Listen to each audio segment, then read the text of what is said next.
For that, like for all of his feedback and his experience, I think 4 stars are valid and very constructive feedback.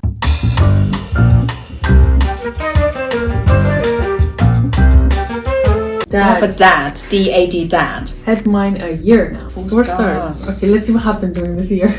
So I guess I best start by saying this is the most useless thing I've ever purchased because I have to go to the kettle anyway once it has boiled. That said, I just like that I can control it with my mobile. For instance, I can boil the kettle and monitor the temperature of the water until it drops to 98 C to make the perfect cuppa. I also like the feature where I can keep the water hot, although I've not used that feature since the cost of electricity shot up. I did read the other reviews before buying and I went ahead anyway and purchased one. I've had no bad taste and no leaks, and if you actually bother to unwind the wire, it's long enough. But when I have a power cut, the kettle can be fussy about which phone it will connect to in order to get it to connect to the router again. Also, the power button is starting to show a lean pressing it, which makes me think at some point it will stop working. The kettle seems to wear well. I've had a lot of usage out of it, and I'm not looking to replace it anytime soon. I guess this is also like where the kettle beans like kind of like a luxury product as well, because if you don't have any specific reason why you would need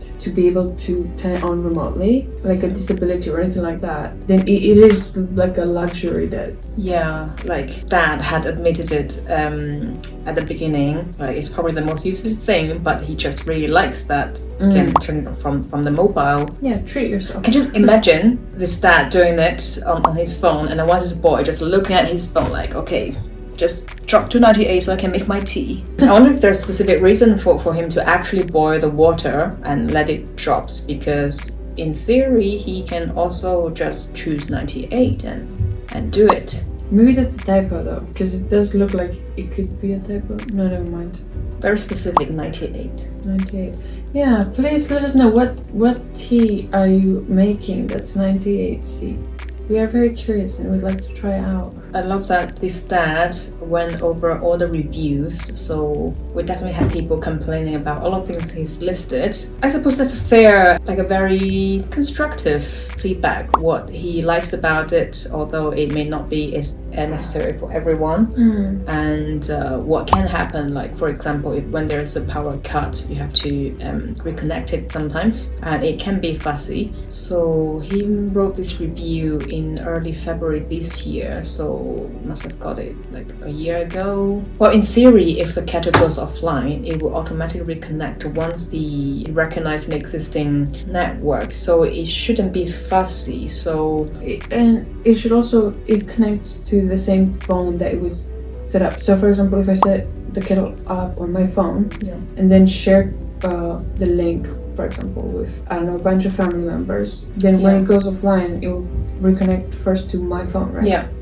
So whoever last connected it and gave everyone else access, that person should have the kettle reconnect to their phone first, basically.